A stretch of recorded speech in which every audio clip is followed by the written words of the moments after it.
ನೀನು ಹೋಗಿದ್ದೀಯಂತೆ. ಕೃಷ್ಣನಿಗೆ ಮದುವೆ ಅಂತ ಹೇಳಿದರೆ ನಾನು ಹೋಗಿದ್ದೇನೆ ಸ್ವಾಮಿ. ಬಲಭದ್ರ, ಮದುವೆಯ ಸಂಭ್ರಮದಲ್ಲಿ ಆ ಮದುಮಗಳ ಸಹೋದರನಿಗೆ ಕೇಶಮುಂಡನ ಮಾಡು, ಇದರಿಂದೆಲ್ಲ ಒಳ್ಳೆಯದಾಗುವುದಕ್ಕೆ ಸಾಧ್ಯ ಉಂಟು? ನನ್ನ ಸನ್ನಿಧಾನದಲ್ಲೇ ಮಾಡಿದಂತಹ ಕೆಲಸ ಅದು. ಹಾಗಾಗಿ ಏನಾಯ್ತು ಈಗ? ಜನಾಂಗಾಭ್ಯುದಯ ಎನ್ನುವಂತಹ ನಿನ್ನ ಈ ಸಂಕಲ್ಪದಲ್ಲಿ ಕೃಷ್ಣ ತೊಡಕಾಗ್ತಾ ಇದ್ದಾನೋ ಎನ್ನುವಂತಹ ಒಂದು ಅಭಿಪ್ರಾಯ ನನಗೆ. ಹಾಗಾಗಿ ಮದುವೆ ಕಲ್ಯಾಣದಲ್ಲಿಯೇ ಮುಗಿಯಬೇಕು ಎನ್ನುವ ನಿನ್ನ ಸಂಕಲ್ಪ, ಈಗೆಲ್ಲ ಜಗಳ ಮಾಡುವುದು, ಹೋರಾಟ ಆಗುವುದು, ಇದೆಲ್ಲ ನಿನ್ನ ಸಂಕಲ್ಪಕ್ಕೆ ವಿರುದ್ಧ ಆಗುವುದಿಲ್ಲ ಸ್ವಾಮಿ. ಲೋಕವಿಶ್ರುತವಾದ ಕೀರ್ತಿ ಬಲರಾಮನಿಗಿದೆ, ಅದಕ್ಕೆ ತೊಡಕಾಗುತ್ತಾ ಇದ್ದಾನೆ. ಈಗ ಜನ ಆಡ್ಕೊಳ್ಳೋದೇನು? ಕೃಷ್ಣ ಅಂತ ಯಾರು ಹೇಳುವುದಿಲ್ಲ. ಬಲಭದ್ರನ ಸಹೋದರ ಹೆಸರು ಯಾರಿಗೆ?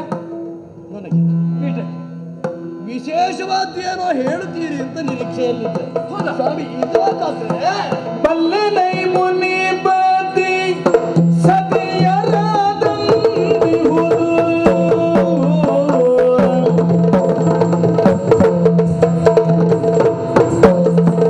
ಬಲ್ಲೆನೈ ಮುನಿ ಬದಿ ಸತಿಯರಾದಂದಿಹುದು, ಎಲ್ಲವೂ ವಿಹಿತವೆಂಬೆ.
ವಿಶೇಷವಾದ ವಿಷಯ ನೀವು ಹೇಳ್ತೀರಿ ಅಂತ ನಿರೀಕ್ಷೆಯಲ್ಲಿದ್ದೆ.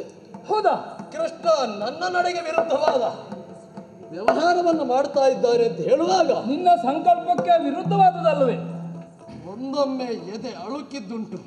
ಮತ್ತೆ ನನ್ನ ಗಮನಕ್ಕೆ ಬಾರದ್ದು ಯಾವುದು ಕೇಳಿದರೆ ಸ್ವಾಮಿ, ಮೊನ್ನೆ ನಡೆದಂತಹ ಮದುವೆಯ ಕಥೆಗಳನ್ನು ಹೇಳ್ತಾ ಇದ್ದೇನೆ.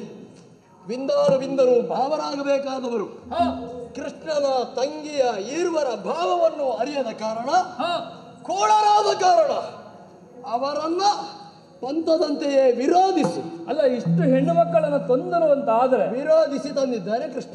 ಸತಿಯರು ತಮ್ಮೊಳಗೆ ಜಗಳ ಮಾಡಿಕೊಂಡ್ರೆ ಪುನಃ ಬಲಭದ್ರನ ಅರಮನೆಗಲ್ಲೂ ಅಪವಾದ. ರಾಜಾದಿದೇವಿಯ ಮಗಳನ್ನು ತರುವಾಗಲೂ ಕುಳ್ಳರೊಡನೆ ಮಾಡಿದಂತಹ ಯುದ್ಧ ಎನ್ನುವ ಕಾರಣಕ್ಕಾಗಿ ಕೃಷ್ಣನಿಗೆ ಸಹಾಯ ಹಸ್ತವನ್ನು ಬೆಂಗಾವಲನ್ನು ನೀಡಿದವ ಬಲಭದ್ರ.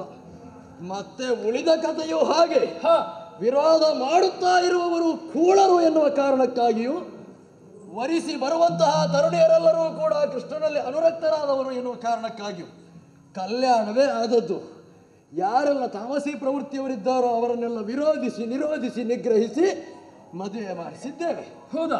ಇಲ್ಲಿಯವರೆಗೆ ಮಾಡಿದ್ದು ಸರಿ ಉಂಟು. ನಾನು ಹೊಸ್ತೇನು ಹೇಳ್ತೀನಿ ಅಂತ ತಿಳ್ಕೊಂಡ್ರೆ ರಾಮಭದ್ರ ಹಲದರಲಾಲಿಸು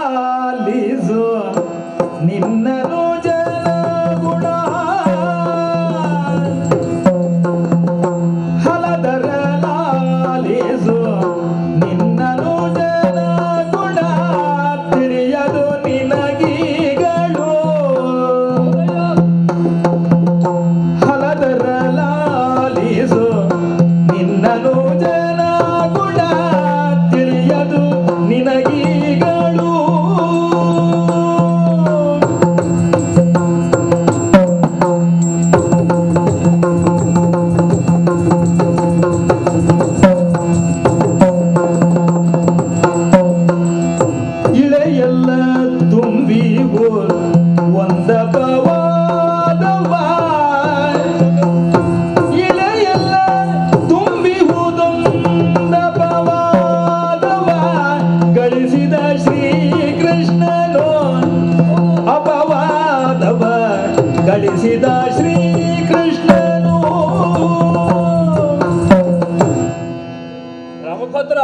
ಇಷ್ಟೇ ಅಂತ ಆದ್ರೆ ಇಷ್ಟೋ ನನ್ನ ಗಮನಕ್ಕಿರುವ ವಿಷಯ ಅಂತ ಹೇಳಿದೆ. ಇಷ್ಟು ವಿಚಾರ ಮಾತ್ರ ಹೇಳುವುದಕ್ಕೆ ಅಂತ ಬಂದವನಲ್ಲ. ಮತ್ತೆ ವಿಶೇಷವಾಗ್ತಿದೆ. ಹೌದು. ಏನ್ ಸ್ವಾಮಿ ಅದು? ಹೀಗೆ ಕಲ್ಯಾಣವನ್ನೇ ಮಾಡಿಕೊಂಡು ಹೋಗ್ತಿದ್ದಂತಹ ನಿನ್ನ ತಮ್ಮ ಅಥವಾ ನಿನ್ನ ತಮ್ಮನ ಗುಣ ಅಲ್ಲಿಗೆ ನಿಲ್ಲಲಿಲ್ಲ. ಏನಾಯ್ತು ಸ್ವಾಮಿ? ಈಗ ಬೃಂದಾವನ ಎನ್ನುವುದು ಯದುಕುಲದ ಒಂದು ಕವಲೆ ಅಲ್ಲವೇ? ಹೌದು. ಸತ್ರಾಜಿತ ತಾನು ಉಗ್ರವಾದಂತಹ ತಪಸ್ಸನ್ನು ಮಾಡಿದ. ನಮ್ಮವ ಎನ್ನುವಂತಹ ಗರಿಮೆ ಇದೆ, ಹೆಮ್ಮೆ ಇದೆ ನನಗೆ. ವಿಶಿಷ್ಟವಾದಂತಹ ರತ್ನವನ್ನು ಸಂಪಾದಿಸಿದ ಸತ್ರಾಜಿತ. ಅಲ್ಲ, ಹೆಣ್ಣುಗಳನ್ನು ತರುವಲ್ಲಿ ನೀನು ಸಹಾಯ ಮಾಡಿದ್ದು ಸರಿ. ಆ ವಿಶಿಷ್ಟವಾದಂತಹ ರತ್ನ ಯದುಕುಲಕ್ಕೆ ಸಂಪ್ರಾಪ್ತವಾದದ್ದು ಅಂತ ತಿಳಿಯಬೇಕು ಬೇಡ? ನಮ್ಮ ಕುಟುಂಬದವರಿಗೆ ವರಪ್ರಸಾದ ರೂಪವಾಗಿ ಬಂದಿದೆ ಅಂತಲೇ ತಿಳಿಯತಕ್ಕದ್ದು. ಅವನ ಕ್ರಿಯಾಶೀಲತೆಯ ಒಂದು ಫಲ ಅದು. ಇವನಿಗೆ ಯಾಕೆ? ಯಾರಿಗೆ? ಅಲ್ಲ, ನಿನ್ನ ತಮ್ಮನಿಗೆ. ಹೋದನಂತೆ ಅಲ್ಲಿಯವರೆಗೆ. ಆ ಮಣಿಯನ್ನು ಕೊಡು.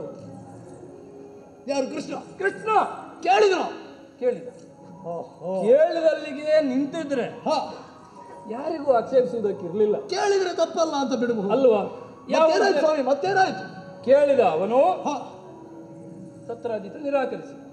ಸಹಜ. ನನ್ನ ಊರ್ಜಿತ ಇದೆ, ನಾನು ಉಳಿಸಿಕೊಂಡು ಹೋಗಬೇಕಾದದ್ದು, ನಾನು ಕೊಡುವುದಿಲ್ಲ. ತಪ್ಪಲ್ಲ. ಹಾಗೆ ಅಲ್ಲಿಂದ ಒಂದು ಮೌನವನ್ನ ಧರಿಸಿ ಬಂದಂತಹ ಕೃಷ್ಣ ಅಪಹರಿಸಿ.